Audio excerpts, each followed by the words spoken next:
اسامه نجیفی سروکی هفپیمانیا متحدون بو چاکسازی را گهاند پشکداری کرنا پیشمرگی ده شر موصل دا دوید ده سنورک دیاری کری دابید تاکیجی کرا سر پشکداری نکرنا حشد شعبی دوی شری دا افاختن نجیفی دهی ده کوان پشکداری کرنا وی دهات ده برنامه بلا حدود یه کانال اسمانی جزیره کوته دا شر چافاری کری موصل به اگلای کرناف بر ده دیروکا عراق دا نجیفی کل باجر موصل جدای بویا دلگیرانیا خونیشادا درباره آراسته که کد خازید اجندا امنیا دیاری کریا خو به سرشار موصل دا بسپینی تو لالن مرووی و پاشروجاوی باجری پشگاه بخید رجدیجی لسروی چنده کر پشکداری کرنا حشد شعبی ده شر موصل دا ده اگره که زیان بخش بید لسر پروسیسا امنی و سیاسی و مرووی و پاشروجا خلکنه نوا دگلوی چنده جی پیشوازی لپشکداری شیعه و سنه و کرد و عرب و ترکمان و شبک و مسیحی و ازدیان کر اوین کوبتن خلکنه نوانه دگل پشکداری کرنا لشکر عراق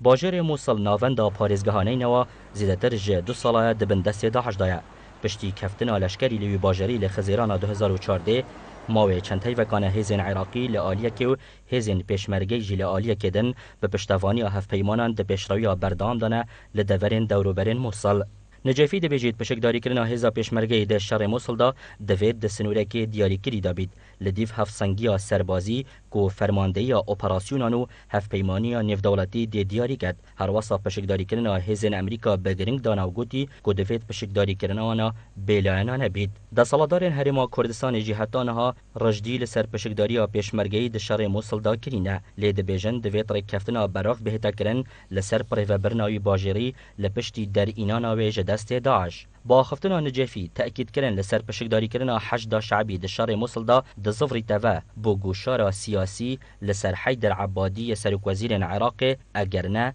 او رازینین به پشکداری کردن حشد شعبی اول دمی که دایا که حیدر عبادی سرک وزیر عراق هتانها چند جارکان رجدی لسر پشکداری کردن حشد شعبی دشار موصل دا کریه نجیفی کو بری هنگی سروک پارلمان عراق بو پشتوانیا خو بوجکاری خستنا سلیم جبوری سروک پارلمانی درباری و تأکید کرد به تمامی قناعتا من اوه کو نشید اداره و قوناغی بکد دوید پست خورادستی کسکی دی بکد جگروپکا سنی بو پاراستنا هفسنگیه دگلوی چندیجی رجدی لسرمان خالد عبیدی وزیر براوانی ده پستوی دا کرد به تایبتی کو شر موصل لپیشیه او جی خلکی موصله گوجی لپرسینا جبوری دگل عبیدی لپارلمانی شاشیکا یاسایی بو پارلمان عراق به سروکاتی سلیم جبوری چند روزین بوریدا داخازا پاش خستنا دنگدانا تایبت به باوریستاندن خالد عبیدی رد کرد لی به اگر تکچونا رجا یاسایی یا اندام نوی نشیا و دنگدانی انجام بدد خالد عبیدی ده چند هفتین بوریدا و ده کوان رینشنا پارلمانی دا کو تایبت بو به لپرسین